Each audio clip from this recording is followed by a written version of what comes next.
Okay, let's get right into it. I'm sure we've all seen those posts online, right?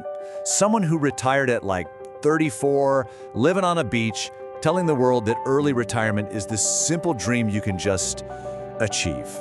But today, we're gonna pull back that curtain and give you the full, honest breakdown of what the FIRE movement is really all about. Yeah, this is the fantasy. A simple, triumphant post that gets thousands of likes. It's so inspiring, so aspirational, and it just paints this picture of a finish line where all your problems magically disappear. It's the story everyone wants to believe. But here's what's really interesting. What's not in the picture.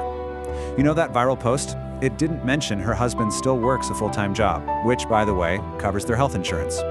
It didn't mention that she actually took on part-time consulting when the market dipped, and it definitely didn't mention the pretty serious identity crisis she admitted to later on. Now, it's not about criticizing her, not at all. It's about seeing the full picture. So let's get past the Instagram version and dive into the actual mechanics. What is FIRE, really? It's not magic, that's for sure. It's a powerful financial framework, and it's built on some really clear core principles. So FIRE stands for Financial Independence, Retire Early. The core idea is actually beautiful in its simplicity. You save and you invest aggressively until your portfolio is big enough that you can live off of the returns, pretty much forever. And the key to the whole thing is that 4% number. It's not random.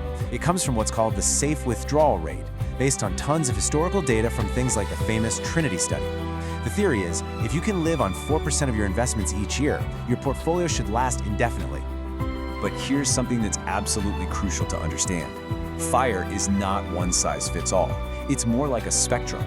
On one end, you've got lean FIRE, which is all about retiring on a really minimalist budget. On the complete other end is fat FIRE, for people who are aiming for a much more lavish retirement lifestyle. In the middle, you just have regular FIRE. And then you get these really interesting hybrid models, like barista FIRE. That's where you leave your main high-stress career, but maybe work a fun, low-stress part-time job for benefits and extra cash. And finally, there's Coast FIRE, where you save enough early on that you can just stop saving and let compound interest do all the heavy lifting for the next few decades. All right, let's get to the math. This is the engine that drives the entire FIRE movement, and I promise you it is probably much, much simpler than you think. Let's figure out how to calculate your personal FIRE number. And here it is. Your target number is simply your expected annual expenses in retirement multiplied by 25. That's it. So you might be asking, why 25? Well, multiplying by 25 is just the inverse of that 4% withdrawal rate we just talked about. 4% of your total portfolio is the exact same thing as 1/25 of it. Simple as that. And this shows you perfectly how your lifestyle directly impacts your target number. If you can live a lean life on, say, $30,000 a year, you need to save $750,000.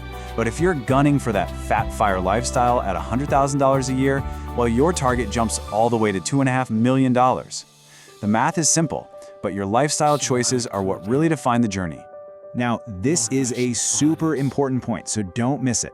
We're talking about your expenses in retirement. Think about it. Most people actually spend less once they stop working. There are no more commuting costs, no buying work clothes, and maybe your mortgage is even paid off. That distinction can make that big, scary number feel a whole lot more achievable. Okay, so we've covered the dream and we've covered the math. Now for the honesty part. Let's talk about the risks and the brutal truths that those viral posts just conveniently leave out. This is the stuff you absolutely need to know before you dive in. This is maybe the single biggest financial risk in early retirement. It's called the sequence of returns risk. Just look at these two examples. They have the same amount of money, they withdraw the same amount, and they even get the same average return over 30 years. But retiree A gets lucky and retires into a booming market. Their portfolio grows right away, creating this huge cushion. Now look at retiree B, who has the worst luck and retires right before a market crash. When you withdraw money from a falling portfolio, it's devastating because you're forced to sell more of your assets when they're cheap. Retiree B could run out of money, even with the exact same average return as retiree A. It proves that when your returns happen matters just as much as how big they are. And beyond the market risks, there are the human ones. First, the identity crisis. This is profound. For decades, your job gives you structure, a professional identity, a social network.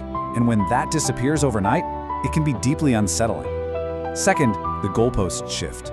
The person you are at 30, planning this grand escape, is not the same person you're going to be at 45 or 60. Your passions, your relationships, what you want out of life, it's all going to change.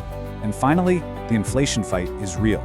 The cost of things like healthcare and housing tends to rise way faster than average inflation, and that can put some serious, unexpected stress on your plan over a 50-year retirement. So after all that, what should you do? Knowing the risks isn't about getting scared off. It's about making a smarter, more flexible plan. So let's look at a simple, actionable first step you can take literally right now. Let's make this real.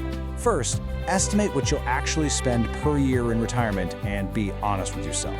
Then, add a 20% buffer just for surprises. Second, take that number and multiply it by 25. That's your FIRE target. And third, subtract what you already have invested. That difference, that's your gap. That's the real goal. And all this brings us to the most important question of all, one that goes way beyond any spreadsheet. The math can get you away from a job you don't like, sure, but what are you retiring towards? A project? A passion? More time with your family? Because having a clear answer to that question, that's what will actually sustain you long after you've hit your number.